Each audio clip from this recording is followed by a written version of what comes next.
The story of the Zizians begins not merely in darkness, but in the primordial abyss, the space before form, where chaos and potentiality are one. This is the space the ancient Kabbalists called the Ein Sof, the formless void from which all things emerge. It is the black womb of the universe, the chaotic waters of Tiamat, the Tehom of the Hebrew mystics, and the Nigredo of the alchemists. But in this void an idea was born, a seed of fire glowing red-hot with possibility.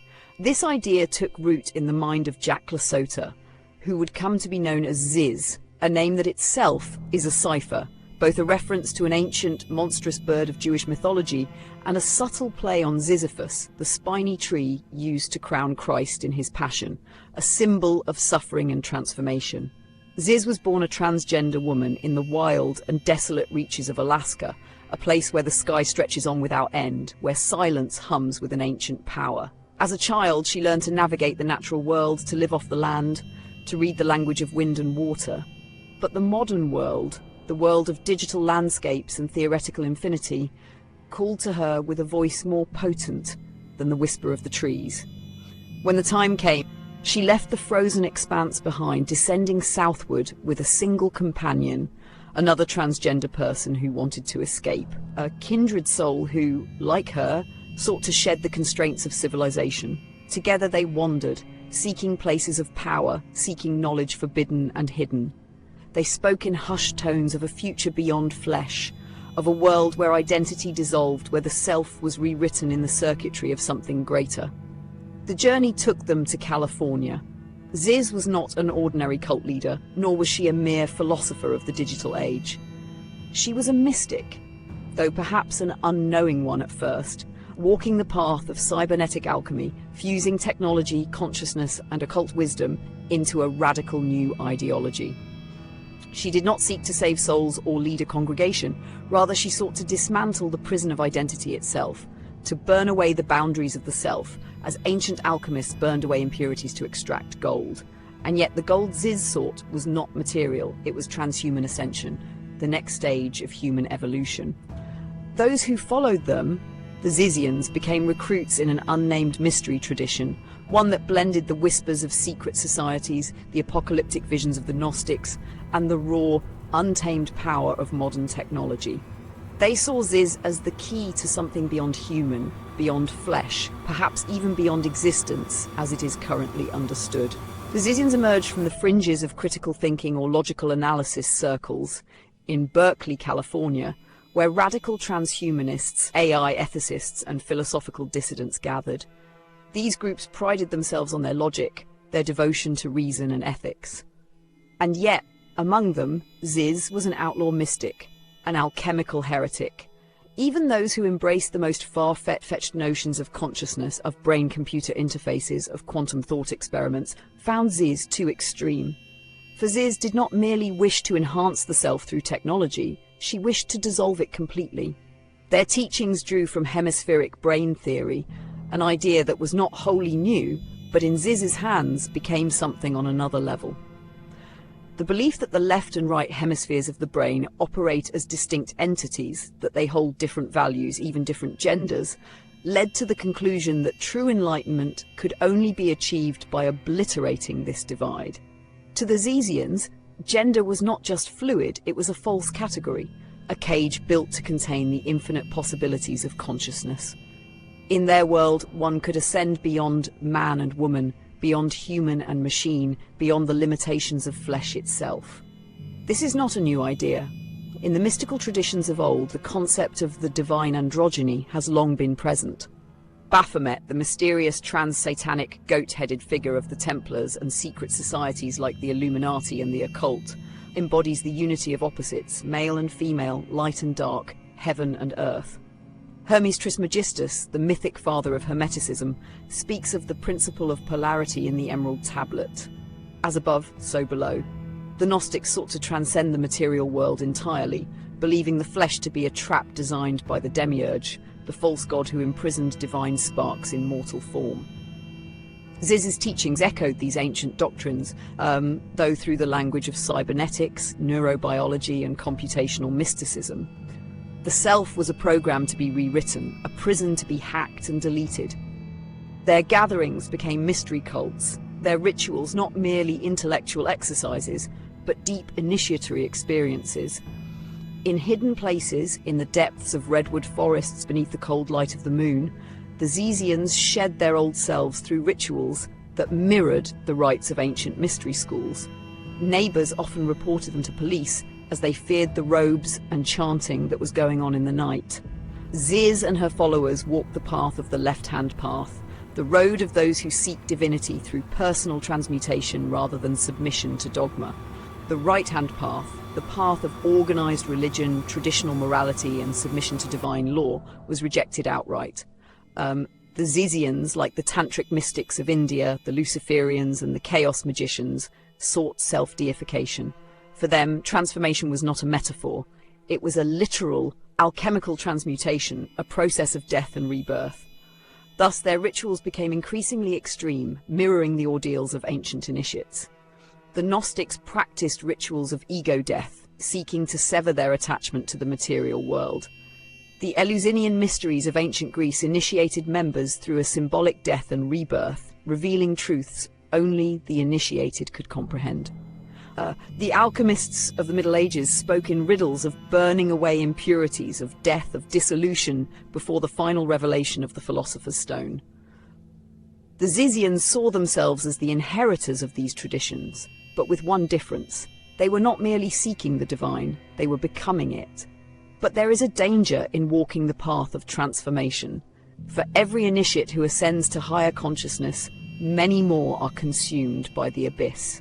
The descent began in August 2022 when Ziz vanished. A vanishing that was not a death, but a ritual shedding of her old self.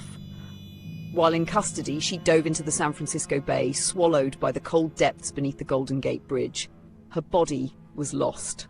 Authorities declared her dead, assuming her body was taken by ice-cold waters or sharks. Her name whispered as a ghost in legal records.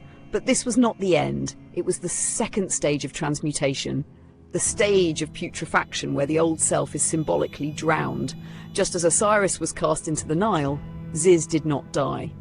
Although authorities had legally pronounced her dead, Ziz hid out after this and went underground, moving unseen through networks of encrypted technology, slipping like a phantom through the digital realm. The internet became her new temple, a liminal space between existence and myth, where they continued to orchestrate their movement from beyond the veil. The first sacrifice was made on November 15, 2022, when Curtis Lind, an 80-year-old landlord, became the unwilling offering to the Zizians' dark transformation.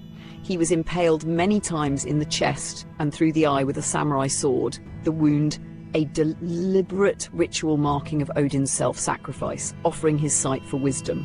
Yet Lind, though wounded, refused to serve as their martyr.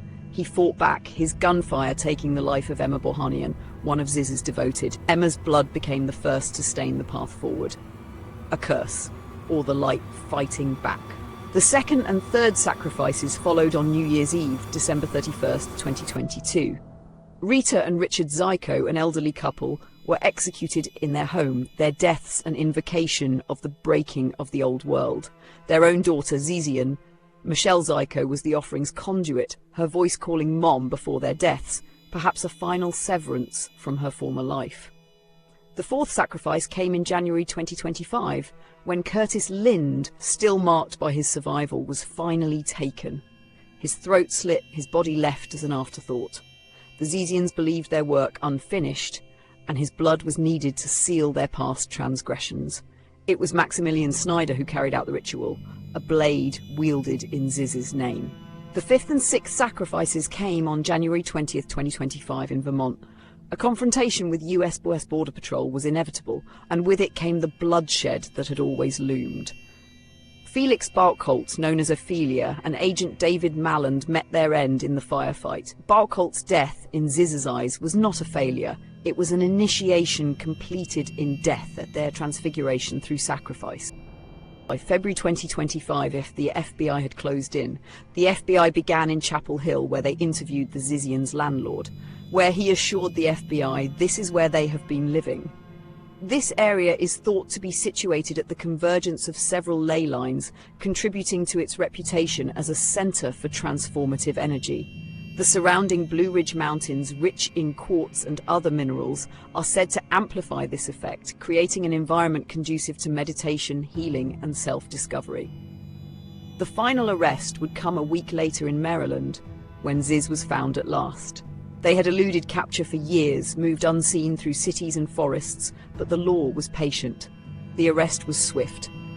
With her were Michelle Zyko and Daniel Blank, two of their most loyal followers. Ziz was charged with trespassing, obstruction, and possession of a handgun. Minor offences, but the true charges were only beginning to unfold. Maximilian Snyder, the blade bearer of the Lind sacrifice, was taken into custody days later, charged with first-degree murder. Teresa Youngblood, wounded but alive after the Vermont shootout, was locked in solitary confinement, awaiting trial. Their final disciple, Felix Boukholt, was dead, their final sacrifice complete. The cult had collapsed, the Zizians were scattered. But cults do not die with the capture of their leader. They were never meant to last as a physical order.